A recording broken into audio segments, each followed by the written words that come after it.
চাঁদপুর শহরের বিভিন্ন স্থানে ১,০০০ ছিন্নমূল হতদরিদ্রদের মাঝে শীতবস্ত্র বিতরণ করেছে বাংলাদেশ জামায়াতে ইসলামী চাঁদপুর শহর শাখার নেতাকর্মীরা। গভীর রাতে চাঁদপুর শহর জামায়াতের উদ্যোগে সহস্রাধিক ছিন্নমূল নারী, পুরুষ, শিশুদের হাতে এবং গায়ে শীতবস্ত্র কম্বল পরিয়ে দেন জামায়াতের নেতারা। গত কয়েকদিন চাঁদপুর শীতের তীব্রতা বেড়েছে, আর ছিন্নমূল এসব লোকজন শীতের মধ্যে খুবই কষ্ট করছেন। তাদের শীত নিবারণে এখন পর্যন্ত কোনো সরকারিভাবে কিংবা সামাজিক সংগঠন এগিয়ে না আসলেও শহর জামায়াত নেতারা এগিয়ে আসেন।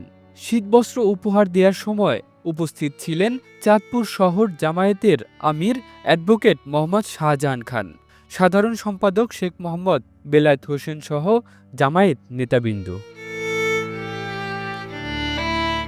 The news Bangladesh, national desk.